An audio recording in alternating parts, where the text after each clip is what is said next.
Welcome back, Chappelle. Welcome back, Honors. Welcome back, everybody. Y'all have been absolutely killing it right now. I'm so impressed, not only with the fact that, our academic classes are crushing it right now. A lot of y'all did a lot better on that World War I test than you thought you did, and we're really moving forward, and y'all are actually adapting to the speed that we're moving at, which is mind-blowing. And then on top of all of that, my honors kids, y'all are reading All Quiet on the Western Front in tandem with learning about World War I, and then also understanding the implications of World War I onto World War II, and y'all are learning so much. And I know you had a lot to read this weekend, but it's going to be okay, all right? And also, just to say thank you to a lot of y'all, I love the fact that y'all are so hooked in onto this new unit, right? Madeline Krubs is really into it right now. She is just I understand this, Mr. Jerry. I got it, right? Riley McGuire's super into it. And then also in my honors classes, we got Megan LaCour, who's yes, I know exactly what's going on. Really vibing with the material right now. Very, very impressed by how hard y'all are working. Also really impressed with how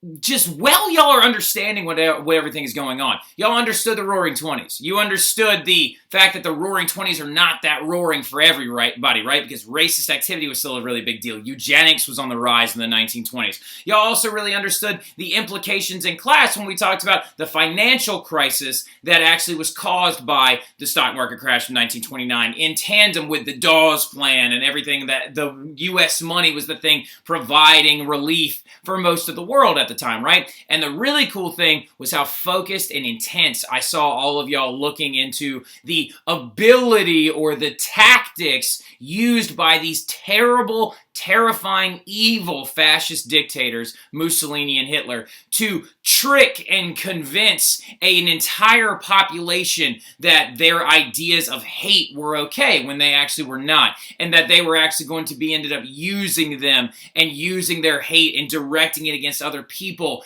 and all the tactics they used to rise up through the ranks, and how the Great Depression era kind of was a foundation for the fascist Italian party and the Nazi party in Germany to convince these people of these things. And we talked about a lot of them in class, right? We talked about the creation of the paramilitary groups, the brown shirts and the black shirts. We talked about creating enemies, right? Well, we talked about how the German Nazi party began to kind of direct their aggression on communists, the Jewish population, extreme socialists, and anybody that didn't agree with their political philosophy. And then we also kept going on to discuss how, the reduction in the rights of women.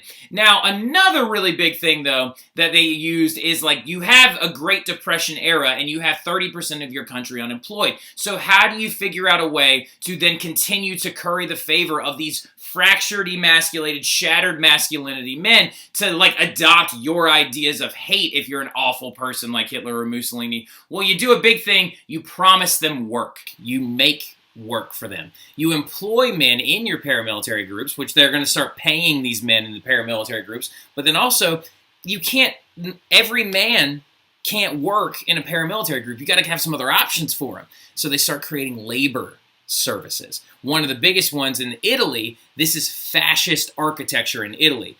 Mussolini created construction labor forces that would build all these old fascist architecture buildings. Not old fascist architecture, if you understand what I'm saying. Fascism, remember, is ultranationalism, extremely right-wing obedience to the state. All of his stuff was the old Rome coming back. Arches, and this is supposed to be an Olympic theater in Italy built by unemployed men. So that was a big thing. Employ them, force them to be employed, or don't force them to be employed, but figure out a way to create jobs for them. Now, Hitler did a little bit more of a different way. He created an actual Nazi labor service, right? So this right here is the flag of the Nazi labor service. Take their gun, give them a shovel, all right? So this right here is a group of young men that are actually in this labor service, and that right there is actually Hitler doing the first scoop of building a large highway. So that right is a very big thing. Make them jobs. Now, some of you are immediately saying well, wait a minute. Make forced jobs, open jobs. But hold on. Somebody has to pay for all that work. Somebody's got to pay for it. And if it's the Great Depression, who's paying for these things? That's the thing. This caused massive debt, all right? So Hitler put Germany into further debt to create his labor service, to create this thing that just gave men jobs, right? Yes, it caused a lot of debt. Yes, it caused a lot of debt for the Italians to build this fascist architecture, but Hitler promised to make the money later in future conquests. Like, so that's kind of seeing through the vein of later. Now, also, what else can you do to keep giving the masculine men their thing? Oh, wait, we've taken care of the men, right? We gave them violence, right, with a paramilitary group, check. We created enemies for them, check. We reduced the rights of women, check. We gave them a job, check. These men will be so devoted to Hitler and Mussolini now because of those things. There's no question. No question. They'll do whatever they tell them to. Then how do you get the kids? You indoctrinate the youth, right? Create youth organizations to teach your hateful ideology at a young age. These are the two most prominent ones. That is the Hitler Youth right there, an organization made for young men from the ages of 8 to 18. This is the Italian Youth, which is like, they're so adorable. But literally, it was a group created to give them little paramilitary uniforms and to make it seem like they were in those groups that their fathers were using violence to go and assault people with. So it's a very scary thing. It's a very, very scary thing. And then what other methods are there? You got other huge methods that are going to be employed by these people as well. Propaganda, that right here. This right here is the triumph of the will. This is an actual video of one of Hitler's most popular, propaganda films. Okay, Triumph of the Will. And it shows him literally in a plane descending out of the heavens as if he was like God himself. And then when he arrives at an airfield, he is like flying over the top of Berlin, and there's a giant parade waiting for them. And this was made by Leni Riefenstahl and like one of his big propaganda filmmakers. And this was shown in movie theaters all over Germany. Remember we talked about in the 1920s, the rise of that consumer economy, right? The rise of the cinema. Hitler uses it to his advantage. He creates propaganda films. He is going to show people that, look at all these people in Berlin, in our capital. They love me. Look at all of them saluting him and ready for him to come out. And then there he is, and he, like, I hate the way he waves. And, like, that is, look at the smiling faces of these women. Follow Hitler. He's the guy, right? Like, so, like, that is absolutely ridiculous. So propaganda. Also, wait a minute, though. Let's say you got somebody out in the country, out in the bunkins that doesn't have a theater nearby. What do you do to them? You give them a radio, the People's Radio. So the People's Radio was a radio that was made super cheap and affordable by his propaganda leader, Hermann Goebbels. All right, so Goebbels actually made this thing called the People's Radio that was super affordable for anybody to like actually afford. And then on the radio stations, they had Hitler ads pumped through it like all the time. Other methods, you're going to have negative propaganda. Well, look at our positive propaganda for them, positive integration. We're going to make Hitler look awesome. We're going to do all these things. Negative propaganda, how do you keep making them think that these other people are terrible? Whole book burnings. Negative propaganda was a big thing in the Nazi regime. Burn the books of Jewish authors. Burn the books of suspected communist authors. Burn the books of all these things and literally try to snuff out their information and make a big deal of it. Make it a big event. Make it a whole thing. Holidays and vacations. This is one of the creepiest ones to me. Hitler had a program called his Strength Through Joy campaign, where he created holidays and vacations for Nazi people to feel like, oh, the only reason that I can afford to have happy times and leisure time with my family is because of Adolf, right? Like he had community exercise classes organized where people could go and like actually have like a YMCA for Nazis, all right? So there were pins given out at massive events so you could collect all of them. Like, oh, look, I went to this event. I went to this thing, like, right?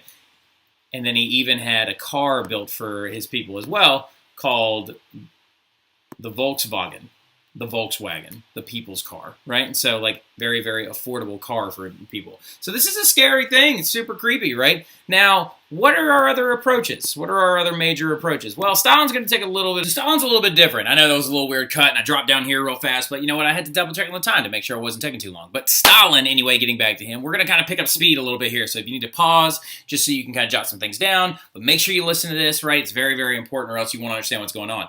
Now, Stalin is not the same as your Hitler or your Mussolini. They're not going to be using paramilitary groups. They're not going to be using, youth indoctrination as much. They're not going to be using and he actually definitely didn't reduce the rights of women. Actually, Stalin increased the rights of women in Russia, but They're also communists, so what rights does anybody really have? But anyway, getting into it though, you have to understand that the man of steel himself, Stalin, didn't you have to do all that stuff? There isn't that much modernization in Russia. So when you're talking about trying to do all the things that Germany did, Russia's so big you don't really have a point in doing it. You've got two main problems that we'll get to here in a second that Stalin had to deal with. But just so you know, Stalin is going to start out as a young, revolutionary. He's from Georgia. His real name isn't even Joseph Stalin, because Stalin means the man of steel. His real name is Losif Dezhgashvili, all right? So, being from Georgia and whatnot. Not Georgia as in, Atlanta. Georgia as in the country in Eastern Europe. Get out of here. Now, also, as he rose to prominence, he actually became very close with Vladimir Lenin. Yes, he was a part of Vladimir Lenin's inner circle, along with Trotsky. So Vladimir Lenin, of course, we talked about him, the guy that led the October Revolution in Russia, who started the Bolshevik group, who started the Russian Social Democratic Party. That guy that becomes the first leader of the USSR, who enacts his new economic plan, who does all these other things. What you got to understand, though, is Lenin is not going to live forever. And Lenin actually really struggles in his later years. He has a series of seizures that leads to his death in 1924. Now, immediately, some of you are saying, well, we haven't even heard of Stalin this entire time. So where did he come from? Stalin moved up the ranks significantly after the Soviet Union was officially established. From the years of 1922 to 24, he becomes a confidant of Vladimir Lenin, and also during the revolution itself, he fought within the Red Army as a physical revolutionary. Now, when Lenin dies in 1924, a lot of y'all immediately are like, well, wouldn't Trotsky take over? He was there the entire time. Well, Trotsky would have taken over had Stalin not betrayed him. So Stalin actually made enemies of his own party leaders. There was a group of inner circle members that were with Vladimir Lenin, that were very close with him, but he starts turning on them, and he starts ousting them out of Russia, accusing them of conspiracy against Lenin, accusing them of being anti-communist, accusing them of actually going against their new country. And so he slowly deintegrates them out of the Russian, the Russian government, and he kind of, in a weird way, just makes himself the last standing, most powerful man in Russia, making him the de facto dictator. Now, he tries to attack two massive problems that are present in Russia. From 1928 to 1939, he's got two huge issues. He's got high unemployment, and he's got famine, all right? Now, the unemployment comes from the fact that they don't have a lot of factories in Russia, and they don't have a lot of places for people to work. The famine comes from the fact that they don't have a lot of very good agricultural production because it's not modernized. So, and I could talk all day long about Stalin's rise to power and stuff like that, but he creeps me out, so I don't want to spend too much time on him. Also, you just need to understand that he's a communist dictator, so he's just trying to provide for the state, right? He needs to figure out a way to make sure the farmers and the workers are kept happy, and then everybody will be able to move forward. Now, so the first thing he wants to do about the famine is he wants to collectivize agriculture. Now, collectivizing agriculture is the idea of this, it's the communist idea of collectivizing the means of production. Don't make it so a farm is owned by one family and they make money off what they grow.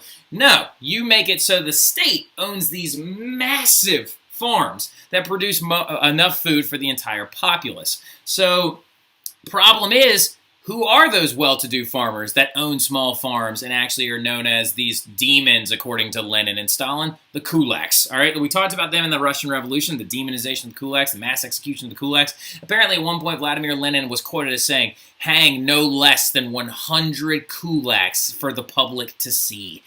They called them swine and disgusting. What kulak means in Russian is fist. And what they're referring to with kulaks is they're hiding extra food inside their in-clutched fist because they're a middle-class farmer. So part one of his thing known as his Great Purge, underline Great Purge, star Great Purge, circle it 1,800 times. Stalin is literally trying to purge out traits that he doesn't like of people.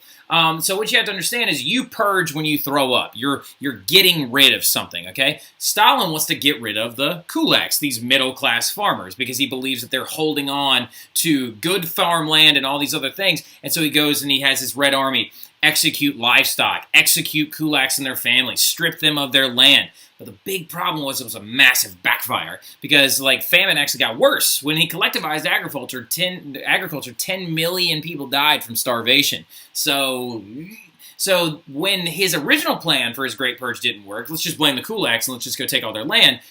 Part 2 of the Great Purge was to prevent the Bolsheviks from blaming him. He then blamed them instead. Just like when he got rid of Trotsky, just right when he got rid of Lenin's inner circle, he decides to start blaming the Bolsheviks, and that's the second part of his Great Purge, where he blamed his own party and the members near him, being like, "Oh no, all this is their fault. Let's put them on trial, and they'll confess for their crimes after being tortured for days." And so he has them sent to these places where they will work for free, called the gulags. Now, the gulags are forced labor camps, okay? Forced labor camps, like concentration camps before Hitler even got the plan to actually start one. Stalin already had the gulags. And like I said, this is not an image from a concentration camp. That is a gulag. It is a work camp from Russia.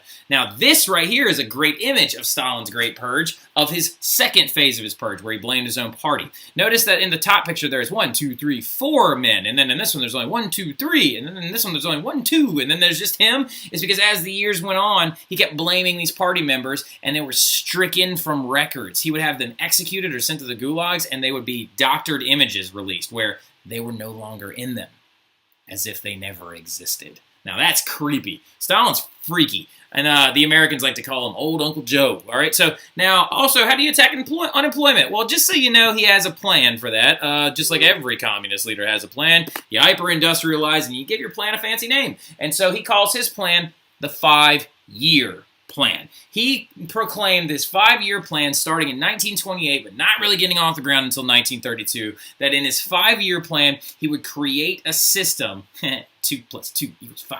All right, so the idea that he would create a system where he would build up factories, forcefully build up factories, to create a Russia that would make more goods and make more goods faster, okay? So he starts building up these factories, and the big ones, some of the biggest ones happen to be like Stalingrad, which is going to come into major play later. Underline Stalingrad. It's very important. But they have a massive tractor plant built in Stalingrad, and then they have another place called Magnitogorsk, which happens to be becomes the center of Soviet steel production, and then they have the coal mines in Ural. Now, the crazy thing about it is he creates these industrial centers. Now, these are just a couple of examples. There's many, many, many, many more. So with these guys, though, he creates these industrial centers, and then he builds cities around these factories. Who's going to live in the cities? The people that work in the factories. So he actually creates a situation for people to have a job, have somewhere to live, and have a life that they can lead. So production is actually going to increase over 150% of what it was before his 5-year plan. Now, did he kill millions of people? Yes, there are some studies that claim that Stalin actually had more people, is responsible for more death than Hitler is actually responsible for, due to the fact that his great purges actually saw the execution of massive numbers of people. Now, production, yeah, it's going to increase, but he's going to have massive downfalls of his 5-year plan, because as we know, collectivized agriculture did not work and starved out a lot of people. And this free labor you were getting was because you had people in prison camps starving to death and literally working themselves to death. And the gulags were all out in Siberia. There's actually a phenomenal book about the gulags that I'm actually going to be reading this summer by an author known, I think it's Appleton is her last name, and it's apparently supposed to be phenomenal, so I'm super excited about it. Now, anyway, going further, though, that's Stalin's rise to power. Now, he doesn't have as much of an intricate rise to power with propaganda and all this other stuff, reducing the rights of women, paramilitary groups, because he's not a democratic nation. He's a communist nation. He doesn't have to do that much. He just has to come to power, and then he's in charge, right? So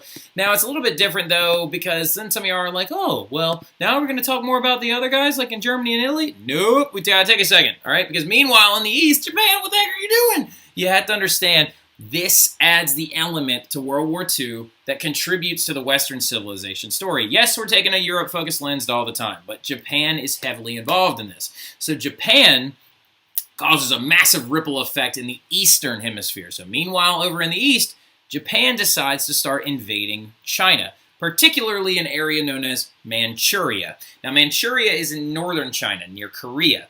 They decide to invade in 1931 because they are after one thing, their natural resources. So think about it this way. Japan has become has also become industrialized. So by the 1880s, they began to build factories and run telephone wires and have electricity, and they kind of got on par with this whole industrialization process. And it was aided by the Americans and the English and the Germans and like all these other people in the late 1800s.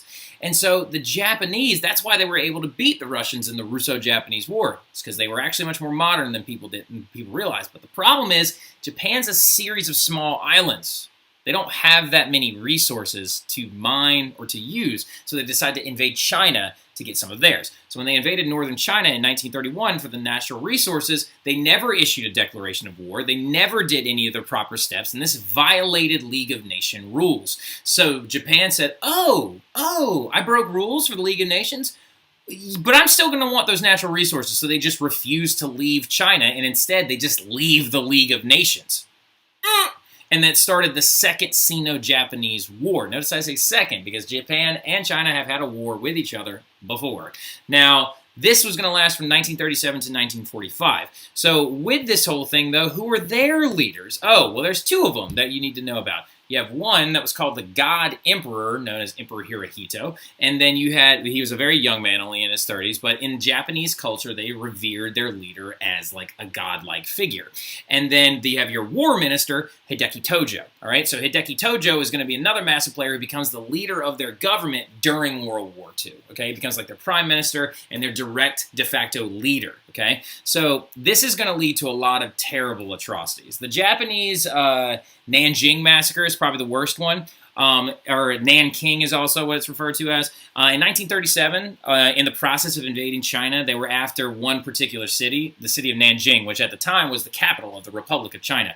In 1937, they decided to start moving their way towards that capital, and on the way, there is no clue of knowing, but it is estimated that they executed or killed or defiled or assaulted or physically maimed anywhere from 40,000 to 300,000 innocent civilians. I'm talking about men, women, and children here, right? Like women and children, older people, as they tried to invade the city of Nanjing. It's considered to this day to be a very big war crime, but there's a huge debate between Japan and China over the accuracy of the numbers and stuff like that. But as you can tell, Japan is going to cause a massive ripple as well. And all of the red in here, not the red stripes, those are communist outposts for China.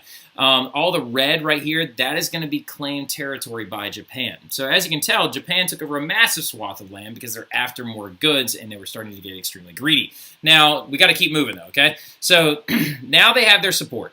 So Tojo, Hirohito, Stalin, Mussolini, Hitler, they all have support now, right? Support of their countries, support of their economies, support of their military, support of their everything. So when does World War II really get started off then? Then why does it happen? Mainly due to the fact that Germany and Italy kind of start making waves against the Treaty of Versailles. So remember, the Treaty of Versailles ended World War I in 1918, and it was very mean to Germany. The war guilt clause made them pay back massive reparations. The only thing from the 14 points that it used was, of course, the League of Nations. Well, Italy and Germany are going to start really pushing against that document and violating a lot of its rules. One thing that if Italy does that doesn't technically violate the Treaty of Versailles, they invade Ethiopia, which at the time was known as, which at the time was known as Abyssinia, okay? So they invaded Ethiopia in like I can't remember what year, but this is going to cause massive nervousness throughout all of Europe, okay? So with that, go away.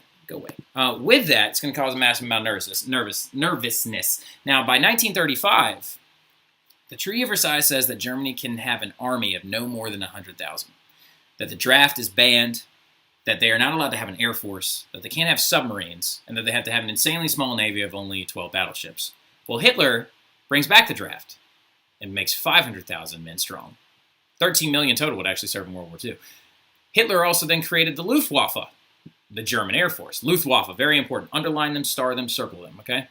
Hitler then also built up his navy. Whoa, wait a minute. He just violated a lot of Treaty of Versailles rules. Why aren't the Allies getting involved? They're just sitting on their hands like, oh, it's not happening, it's going to be fine, because they're so afraid of war. By 1936, the Treaty of Versailles says also that Hitler is not allowed to occupy this thing known as the Rhineland. This is the Rhineland. It's the area of Western Germany between Germany and France. Because remember, in World War I, Germany directly invaded France through Belgium. So they're not allowed to have a military in that area. Hitler puts a military in there. Doesn't care. He remilitarizes the Rhineland. Okay? So then in 1938, the Treaty of Versailles also says that Germany must respect Austria's claim as a nation, and they are not to be a part of Germany as a whole country. Germany, or Hitler says, oh no, I'm just gonna annex them. And then they do that. They literally gobble up Austria and suck them into the new German territory and created basically a larger German country. And it's called Anschluss. And he's after their gold reserves because Austria has a ton of like actual physical gold. And then also he's after just like any means he can get. And then the Austrians are cheering him in the streets. They're like, oh yay, Hitler is here and he's gonna make us a big giant Germany. So he takes over Austria. Why? Why are the Allies allowing this? Why are they letting him break these treaties without being checked? It's because they're trying to practice this diplomatic thing called appeasement, which is the policy of conceding things, hoping that something won't happen or a war won't break out, okay? And this is a political cartoon, of course, about appeasement. You've got Hitler right here making like a nana-nana like face and walking all over the backs of the spineless leaders of democracy, right? So this appeasement is going to keep getting worse, though, because then Hitler annexes this place called the Sudetenland in 1938, after Austria, all right? The Sudetenland is this little area of Czechoslovakia right there. Why does he want the Sudetenland, that little pink right there? Oh, because some German-speaking people live there, and they're Germans, so they should be in Germany. And so you would think, like, oh, okay, the Allies are now, this is too much, right? The Allies are now going to put their foot down. They're going to tell Hitler he's got to chill out, right? Right, Mr. Terry? Right? No, they did nothing again. They gave in again, and at the Peace of Munich, or at the Treaty of Munich, they agreed to allow Germany to annex the Sudetenland. And then in 1939, it's the craziest year leading up. Hitler annexes the rest of Czechoslovakia, so he now controls this whole entire thing. They're now the biggest continental territory in Europe other than Russia. The Allies did nothing again. But then in September of 1939, September 1st, Germany bombs Poland and uses the Blitzkrieg and actually just goes full tilt into European war. And due to this fact, since Poland and Germany had a treaty that said they weren't allowed to be invaded by one another because Poland's a new country. They're just a baby little new guy that was made out of the leftovers of Russia and Germany after World War I. He invades Poland using the Blitzkrieg. Underline Blitzkrieg, it's very important. And France and the United Kingdom are going to finally declare war on Germany September 1st, 1939. And World War II starts, okay? So we will talk about this stuff a little bit more on the next couple flips. I know this was a long one, but it's a lot of good stuff. So I'll talk to y'all later. Y'all have a good one.